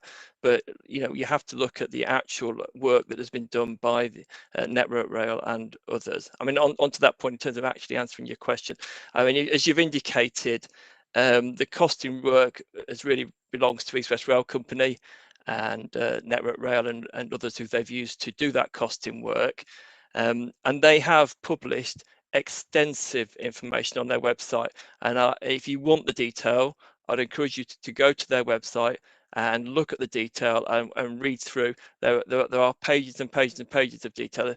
But I'll quote from them their explanation of why some of the issues of some of the check figures evolved through the process. So this is quoting from their website. The cost estimates used in the 2019 technical report were based on the Network Rail Phase 2E figures. That's a report by Network Rail, but this formed part of a wider body of ongoing work to refine the estimates. The refined estimates were set out in the Phase 2F report, which was produced by Network Rail after the 2019 consultation, and took account of additional information such as geotechnical analysis carried out to see how practical it would be to use excavated soil to construct embankments. As a result of the further work the Network Rail undertook, the upfront capital cost estimates for all the route options were updated. Consequently, the order in which the options were ranked relative to the others also changed between the Phase 2E and the Phase 2F reports. We also commissioned a separate set of cost estimates from a firm of independent external consultants, Atkins, to verify the refined Phase 2F figures. This second set of cost estimates, which considered each route option on a consistent basis using the same methodology, ranked the route options in broadly the same order as the 2F report, albeit the Atkins estimates were somewhat higher than the Network Rail Phase 2 estimates. In preparing their cost estimates, Atkins took a more conservative approach to considering floodplains, environmental factors and other constraints, and did not include value engineering options. As a result, the overall total estimate for each route option was higher than in the Phase 2F report. Consequently, taking a prudent approach, we decided to use the more conservative Atkins figures on the basis as the basis for the indicative cost estimates published in the 2020 Preferred Route Option Report. As the order in which the route options ranked in both the Atkins and Phase 2F reports is broadly consistent, the choice to use the Atkins figures over the Phase 2F figures had no material bearing on the preferred route option selected. By using the higher figures, it also means that the risk of further increases in cost estimates at a later stage of project design or implementation is reduced. I know that's quoted a long bit there, but that's their, you asked for the explanation, and that's their explanation. I know it's a bit technical, but all those reports and the things that's referenced in that answer are available for you to read, and there are extensive pages of that. So, I mean, if you really are interested in the detail, there really is a lot there for you to have a look at. Yes, I think that's probably sums up the core of your question there. Thank you. Thank you, Councillor Headley. Okay, so we've got just over 25 minutes left. Leslie, if you can move on to the next question, please. Yeah, we have a question from Jessica Owen. Jessica, I think you're with us today. Yes, I am. Can you hear me? I can hear you, yeah, if you'd like to ask your question. Hello, yes.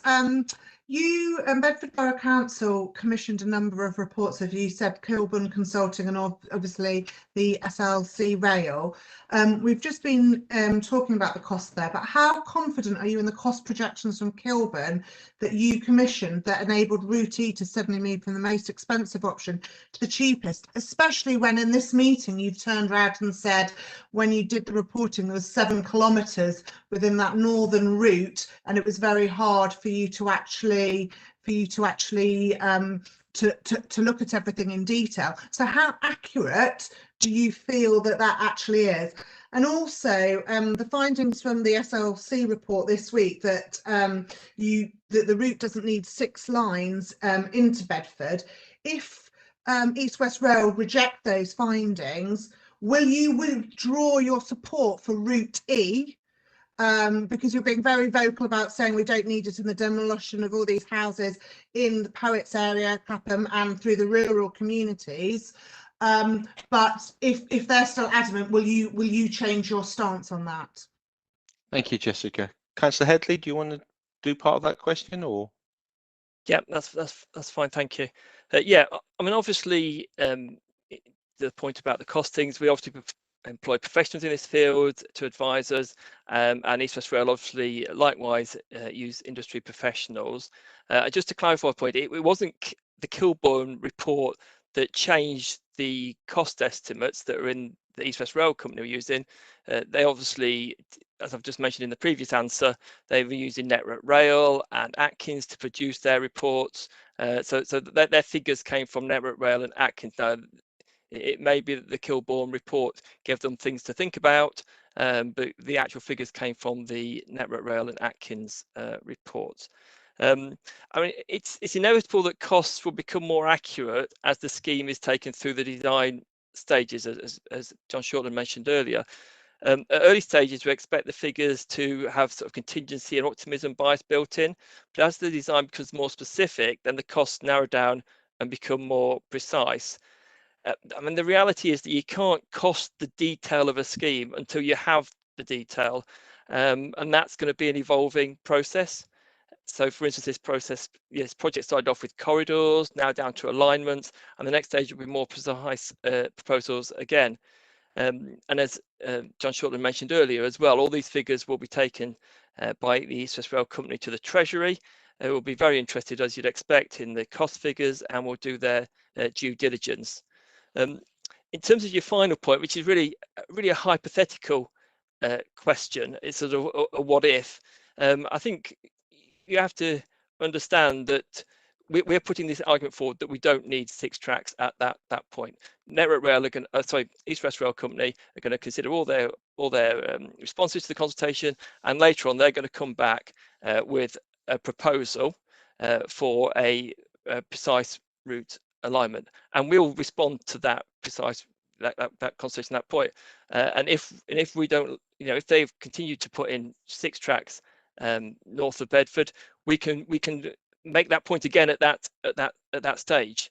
That will be our role to do. What we can't do is somehow go back in a time machine and change our view at a consultation that happened in 2019.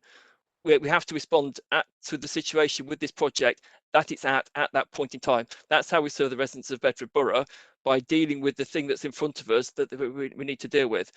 So at the next stage of the consultation, we will have the opportunity to make appropriate comments at that stage as well. And obviously that's what we'll be looking to do. Thank you, Councillor Headley. Anything from you, John, on that one? No? Okay. Not on that one, thank you.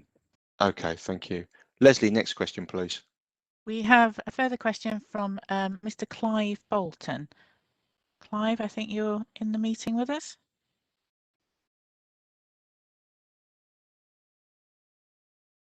Can you hear me? Yes, I can hear you, Clive. Yes, if you'd like to ask your question. The question is sort of has been covered in some respects, but more particularly, my concern is about some of the construction work and the blight that it's going to leave permanently on the countryside, and also the noise pollution. Some talk of viaducts 45, 50 feet in the air running north of Great Barford.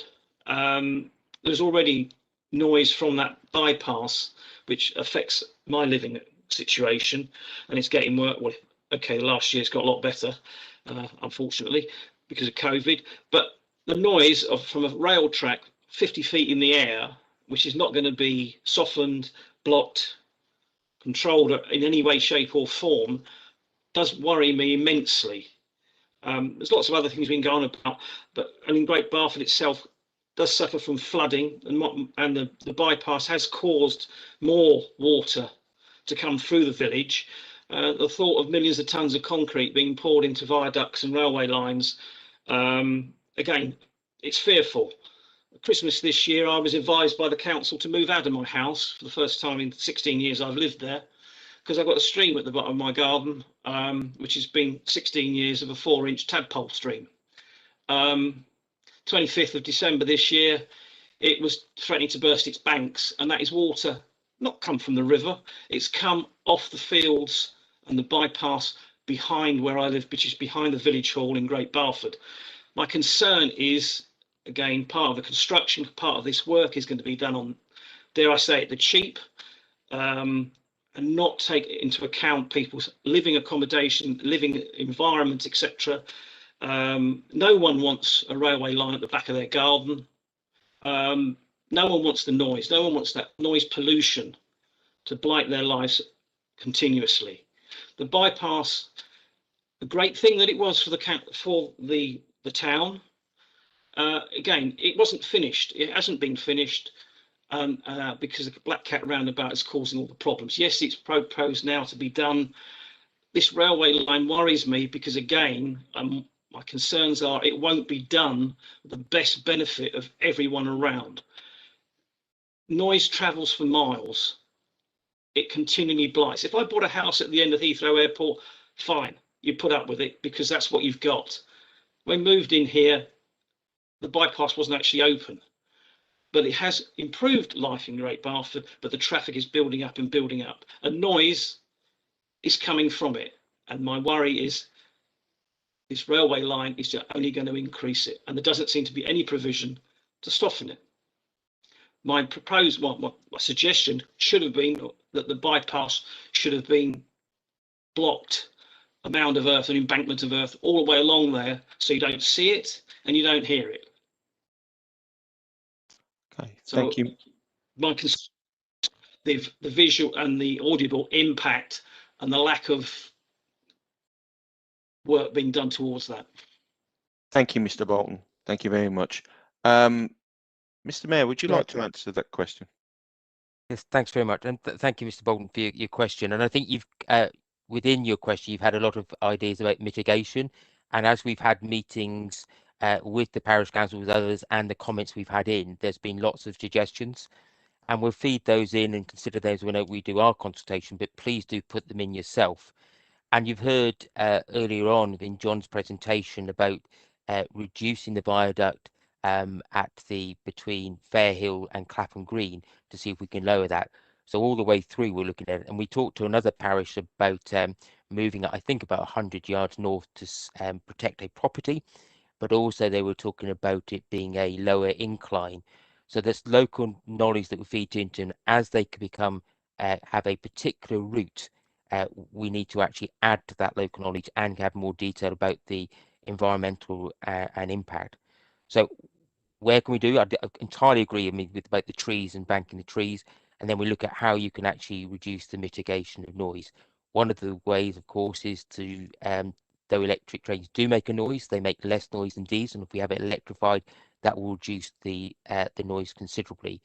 So we'll continue to look at different ways. We'll take up your comments that you've made within your question, and we'll look at those. Again, if we have people off the road, it reduces the car noise, but obviously there is a noise, and we'll try to reduce the train noise as much as possible. That will be all stuff we look at in our responses. I'm sure you'll look at in your responses as well, as others will, about how we reduce that mitigation, or how we reduce the noise and mitigate against it. Thank you, Mr. Mayor.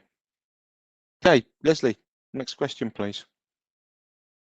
We have a question from Mr. Ron Panther, who I believe is with us today. I think it's our last speaker that we have present. Ron, can you hear me?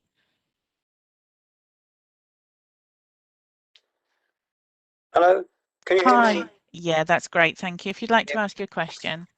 Yeah, my question is, what gains do you see for the rural residents who will have to put up with all the construction traffic and all the noise? And I see that on the eastern side going towards Cambridge, doesn't seem to be any intention to have a local traffic, so local train, so we can get to Cambridge easily. That's all I want to ask. I'll be quick. Thank you, Mr. Panther. That's very good of you. Thank you. Councillor Headley. Yes, thank you very much, and thank you for the question. Yeah, we are aware that the HS2 railway project has a community and environment fund to benefit the communities that's immediately impacted by it, and we will be asking for similar support for communities impacted by this route. And obviously, it's something other people might want to put in their response to the East West Rail Company as well. And I mean, the obvious point of well, of course, is that residents throughout the borough, no matter where they live, will benefit from a thriving economy and more job opportunities. That benefit will flow throughout the borough. Yeah, in terms of station, I think you talked about stations and access, and particularly for people on the east. As we've already heard, there's a lot of opportunity built into this to complete access to the rail networks for people in the borough. So we've heard about the St John's, we've heard about the Stewby Station in the south. Also, there's Wiksums Station that is being built on the Thameslink line. So that's another access point for people into the rail network, and over to the east. Whilst it's just outside the borough, there will be a station planned in the St Neots Tempsford area. So residents of the borough who live on the east will have access to East West Rail and actually interchange on the East Coast Main Line with a new station there. So there will be those opportunities to access the rail network, which obviously will help to take cars off the road to the benefit of everybody. So I think that probably answers the main points you're asking. Thank you. Thank you, Councillor Headley. Next question, please, Leslie. Mr. Mayor, did you have a question from the email box at all that you wanted to take at this point? If you want to read the question out, I think you've got it in front of you, if that's okay, and I'll try and do it. Certainly. So just trying to keep an eye on them. Bear with me a moment. So just while Leslie's looking for that, we'll just confirm that we've had some questions in from email. We will make sure they're put on the website as questions. We'll also make sure they get a written response, and those responses are made public as well. So thank you very much for those questions, and please do keep them coming in, and we'll add those to the ones we've already had and those that we get tomorrow evening. Okay, yeah, we have a question from Jolan Cleves. And this is, what is Bedford Borough Council specifically planning to do to start and maintain viable reasons for passengers to get off the train at Bedford and spend £6 million over and above currently being spent? Bedford has no retail outlet as Bicester or Milton Keynes, nor a centuries-old university with research spin-off companies as with Oxford or Cambridge. Why should anyone get off a train at Bedford and cumulatively spend these sums of money? So I think there's a number of reasons to come to Bedford, and you're quite right. We don't have those sort of generic kind of shopping centres, and we've seen that town centres around the country suffering with towns everywhere losing the department stores they've had. And this has been exacerbated by COVID-19. It was already a trend happening. We are lucky in that we've got a large percentage of independents, so well over 50% of shops are independents, though we of course do have gaps, and we are talking to the owners of those the shops where the company's gone into receivership about how we can move forward into a modern town centre. We're also talking to developers away from the railway station about doing development and bringing forward more people. It's going to have more people living in town centres, which in itself will make it more vibrant and more viable. We do have reasons to come. So one of the shops, the Corn Exchange, when we're post-COVID and when we're able to go back and look at things, I'm always amazed when I go to the Philharmonia, for example, how far people travel to come to the Philharmonia, how far people travel to come to some of the comedy events that we have at the Corn Exchange, to go to the Quarry Theatre, to go to the Place Theatre. And those are important things that we need to add to and how we can get more people into town. The other thing from the economic development perspective is we do have companies coming in, and the connectivity around Bedford and St John's Station will mean that the possibility of attracting inward investment, companies that want to move out of London to have a base somewhere north of London, the prospect of being connected very quickly to London, very quickly to Cambridge, very quickly to Oxford, and to those Midland cities, Nottingham, Leicester, Derby, will mean that it's attractive, and to international airports, and of course the Eurostar. And that's one of the connectivity things when I talk to businesses, when we've had inward investment, and we have had inward investment, they like that. They like the fact how close we and how quickly you can get to London. And we will add to if you have the connectivity to Oxford and Cambridge.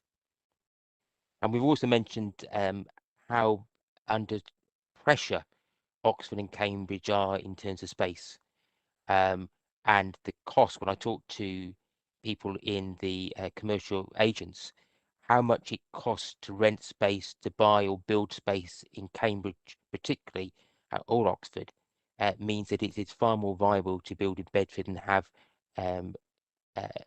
spin-outs from those companies come here. And those not Bedford, we have been part of it and sort of met the people from Marshall. So we see Marshalls moving out of Cambridge and now considering moving to Cranfield with all those high quality jobs that will come across from there. And that's one large thing that's hit the press that we'll see. This connectivity, this hub as a rail hub connecting to most of the country, means that we actually put on the map to actually say, look, why don't you go there? Because you can get to most places in the country really quickly if you're looking to come and invest in the UK, and attracting people from around the world, from India, from Brazil, from the rest of Europe, will be really good. And really, we want to be that ambitious for Bedford to bring in those high quality jobs, to give our children, our grandchildren, the opportunity to have a choice of high quality jobs is really important for us. Thank you, Mr. Mayor. A couple of questions still left, I believe, Leslie. Yeah, that's right, Craig. We've got one sent in from Mr. Doug Stapleton, and he's unable to attend. So would you mind asking that question, please? Sure. During the period when they are constantly having to make extensive cuts, where do the council propose to find the money to rebuild Midland Station, Midland Road Station, should I say, and a new multi-storey car park? Will it mean that there will have to be further cuts to the services? John, can you answer that, please? I can, yes. First off, I think it's a fairly straightforward answer. We don't propose to pay for it. Therefore, no other cuts will be needed. What we have done is put in a bid to government, a different bit of government, the bit that's called the Department for Business and Industry. And we're asking them for funding for a town deal, which is something I referred to earlier in the presentation. Our bid for that includes projects to construct top quality public realm in the area outside the station and for upgrades to Midland Road leading into the town centre. Those two elements of the bid total around £13 million. We've been told to expect a response to our bid shortly. But I should add that these are just contributions to the overall redevelopment of the station, which is expected to be far greater in terms of impact and probably as a result of that in terms of the budget required to achieve it. But we need to be very clear that it's not the council who's paying for that. This is not the council choosing to do this rather than to do something else. This is us asking the government for some additional money for a specific purpose, and most of the rest of the budget will come from East West Rail and hopefully Network Rail and other partners who are involved in the redevelopment. Sorry, John, if I could just say that there are private sector partners that are interested in having properties and access to that. So we are already talking to people that see that development as key to investing in Bedford, and people you and I have meetings with who are looking to invest because they see that as a key hub where people can live here and have a choice of jobs, work in Bedford, work in London, work in Luton, Cambridge, Milton Keynes, wherever, and you can stay here and be able to change that. And many jobs now are that flexible, you expect to work in many areas. So there'd also be private sector money we'd be looking to get as well. It's very true. Thank you, Mr. Mayor. Thank you, John. Okay, Leslie, next question. Is that one for me to read out as well? It is, yeah, and that's in relation to local stations, St John's and Wiksums, and that's from Timothy Pilbeam. Can the council explain why it is so opposed to building a new purpose-built station at Wiksums, when it would allow for sufficient parking for the increasing number of commuters living in Bedford, would operate as a single north, south, east, west rail interchange, and would open up the option of the railway to run close to the historic route south of the river and be aligned with the existing travel corridor.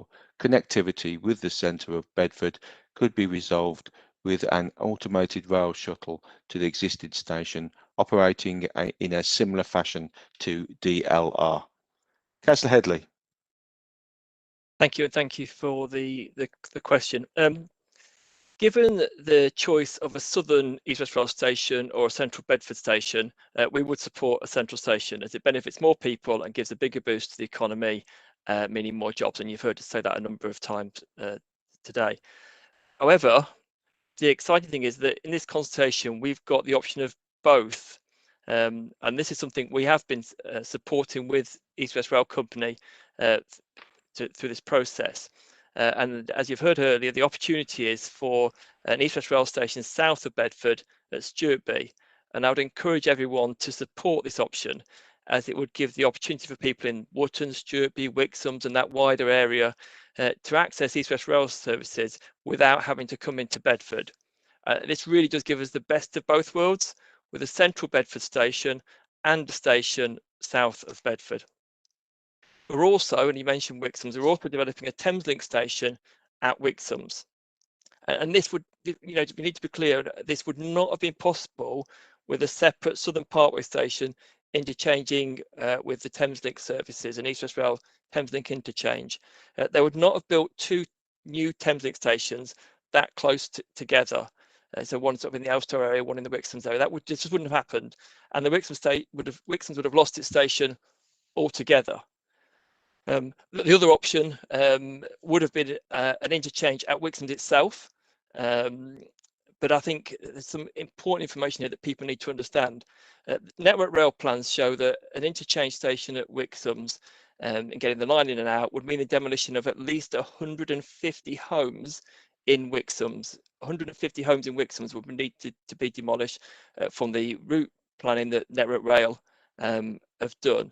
So the choice for Wiksums would either be no station or get an interchange station, but actually 150 homes would have to be demolished. Now, I think it's important we highlight those alternatives and some of the questions earlier about why don't we change our mind. The point is all the different options have other issues that need to be dealt with, and obviously the Wiksums options are a big issue in terms of the number of homes that would need to be demolished to make that work. Another example, looking a bit further along the southern route, and you get to Great Barford. One of the Network Rail plans for southern route B corridor, would cross the river adjacent to Great Barford. And it looks like it would need quite a long viaduct crossing the floodplain right there, right next to Great Barford. And that obviously be a big impact on that community. And I'm particularly surprised that the councillor for Great Barford is one of those that seem to be so keen to put that route back on the table. And I know, and we've heard it, there's people talk and give the impression that there's a mythical line to the south of Bedford that has no impact on anything. And that is just total fantasy. When you deal with the real world, there are all sorts of impacts to the environment, to the community south of Bedford from any alternative route. As I said before, I understand that people impacted by the route that's been chosen would rather that a different route had been chosen. That is really quite understandable. But putting the route elsewhere has many issues, in fact more issues, and would give less benefit. So we'll be changing a route that has more issues and less benefit to Bedford. I think that context is very, very important. Thank you. Thank you, Councillor Headley. And as the portfolio holder for finance, you're spot on the time with the closure, which I would only expect from yourself. Thank you very much. I'm going to conclude this meeting. It's been the full 2 hours. I'm very grateful for everybody that's participated in this meeting, both the members of the public who have participated and contributed to the questions, the people that have viewed it on YouTube and so on, and also the panel members for giving up their time to answer the questions. I'd just finally like to say that there is still an opportunity for people to still have their say. Yes, there's another meeting tomorrow evening at 6:30 p.m. Where we'll be going through other questions and in a similar kind of way. So I would ask everybody that's will still be on that call where they can. But remember, you can still make comments, and that email address once again is ewrpublicmeetings@bedford.gov.uk. And remember, everything will be responded to in writing and then publicised as well. Thank you very much for everybody that's attended.